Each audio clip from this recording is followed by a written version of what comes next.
Anda telah melewati 10 macam clue di mana telah disuguhkan cara penulisan sebuah teks yang praktis dengan serangkaian kalimat yang benar secara gramatikal. Pembahasan dimulai dari bentuk utuh sebuah kalimat dengan berbagai variasinya, dilanjutkan dengan memahami bagian elemen kalimat yang lebih kecil pada clue 11 ini.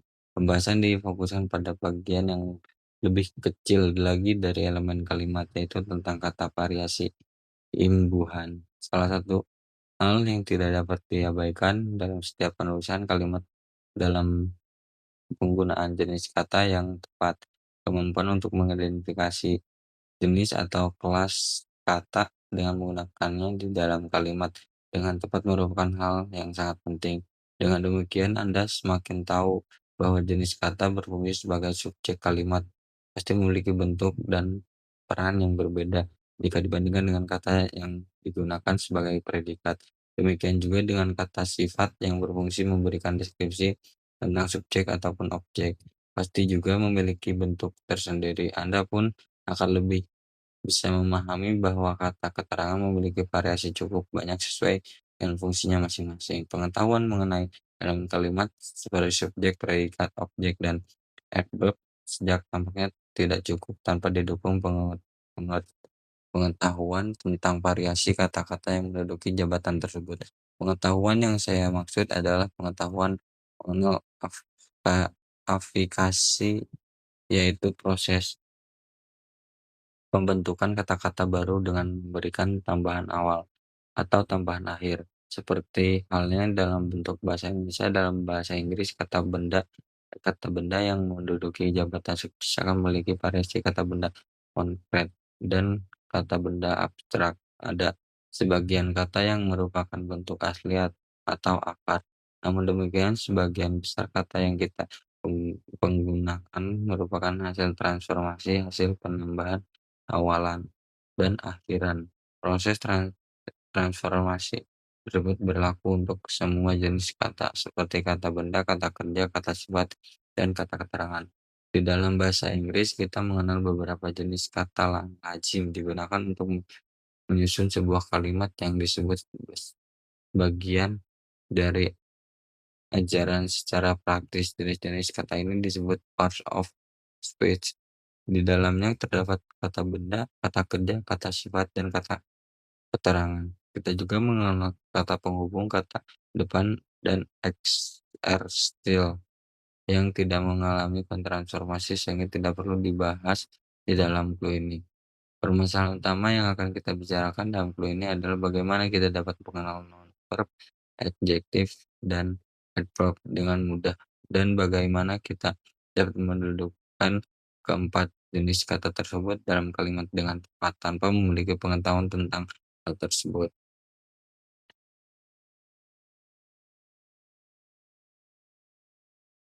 Pada setiap jenis kata terdapat ciri, yaitu sebagai root atau sebagai hasil suatu transformasi dari jenis kata lain. Proses transformasi atau pembentukan jenis kata baru dari jenis kata lain tersebut selanjutnya disebut afikasi.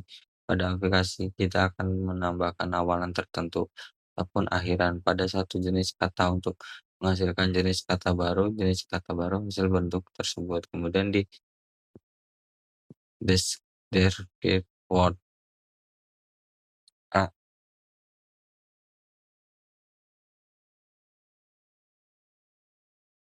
Pembentukan kata kerja dari kata sifat. Selain dapat menggunakan jenis kata baku, Anda juga dapat membentuk jumlah kata kerja dari kata sifat dengan cara berikut.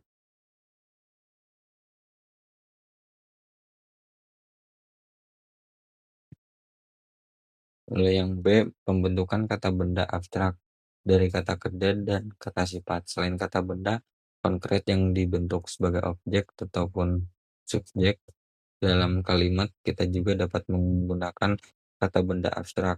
Kata benda abstrak dalam bahasa Indonesia ditandai dengan prefix dan suffix atau kombinasi antara.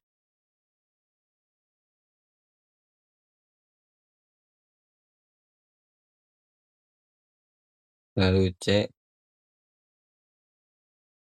Pembentukan kata benda dari kata sifat atau kata kerja, seperti dengan suflik sama dengan es. Berikut beberapa contoh penggunaan dalam kalimat. My student is a class are clever. I'm proud of their cleverness. Berikut contoh. Lalu D, pembentukan kata keterangan dari kata sifat. Lalu contohnya itu penggunaan kalimat Mr. Boy Monterey's book is so soft, poetic, and romantic. Its softness and romance have made many pretty girls fall in love with him. Lalu I, pembentukan kata sifat dari kata benda.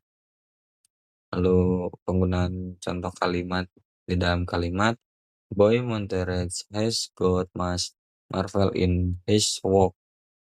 He looks marvelous too. Lalu F, pembentukan kata sifat dari kata kerja. Lalu contohnya the notices are understandable. You have to understand what to do. Lalu G, penambahan praktis. Tidak mengubah kelas kata, akan tetapi hanya menyatakan pesan negatif atau makna yang berkebalikan. Sebagai contohnya, for some tests in the final exam, you have to find the incorrect options.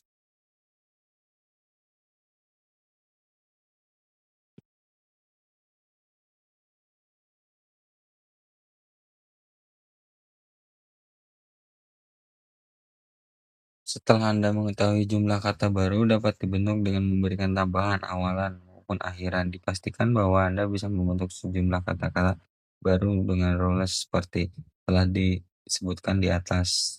Namun demikian, satu hal yang harus Anda ingat bahwa penerapan prefiks dan sufiks tersebut tidakkah bersifat applicable to all kinds of words. Selanjutnya, semua model aplikasi sebagaimana telah dijelaskan di atas dapat dikelompokkan dalam satu kategori.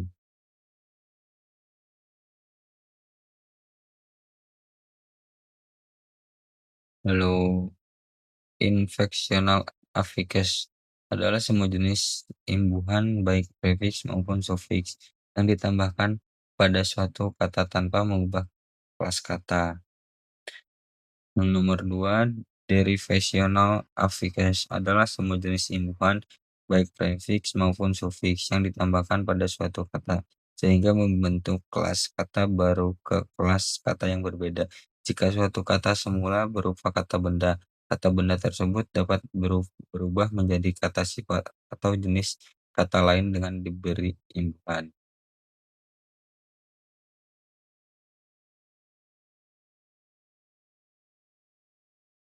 Lalu H, part of speech. Bagaimana telah dijelaskan syarat utama suatu susunan kata-kata disebut sebuah kalimat adalah harus terdapat elemen subjek dan predikat ditambah objek dan keterangan lain yang diperlukan untuk kesempurnaan informasi, gagasan, dan pesan. Jika dilihat struktur atau susunan kata-kata di dalam sebuah kalimat, berikut akan ditunjukkan ciri teknik praktis untuk mengenali kedudukan sebuah kata atau phrase benda dalam sebuah kalimat. Praktivas Praktisipan yang berkedudukan sebagai subjek pasti bentuk kata atau phrase benda. Demikian juga bagian kalimat yang berkedudukan sebagai objek, predikat yang merupakan proses pasti berbentuk kata kerja atau phrase kerja. Sebagaimana telah dikenal secara populer bahwa part of speech tersebut dapat dikategorikan sebagai noun, verb, adjective, adverb, conjunction, preposition, and articles. Bab ini dibatasi pada pembahasan cara mengenali penggunaan noun, verb, adjective, dan adverb yang merupakan jenis kata yang di luar konten word disebut functional word yang berfungsi sebagai penyelaras dengan memahami part of speech ini. Diharapkan Anda dapat mudah menentukan bagaimana di dalam sebuah kalimat yang harus berupa kata benda, kata kerja, kata sifat, atau kata keterangan.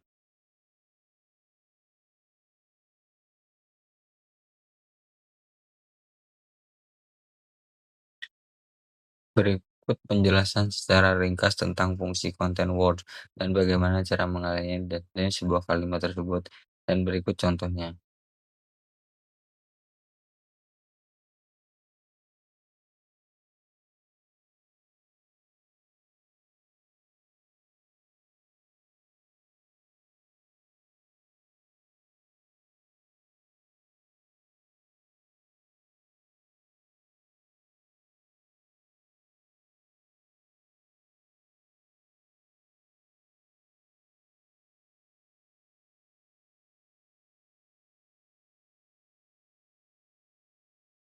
Lalu di sini ada nomor 2 non. Di dalam sebuah kalimat kata benda atau phrase, benda dapat menduduki beberapa frase fungsi. Sebagai contoh berikut. Lalu nomor 2 verb dilihat dengan cepat pada bagian predikat atau proses dalam suatu kalimat, yaitu bagian kalimat setelah subjek dan tentu sebelum objek. Berikut sebelah contohnya.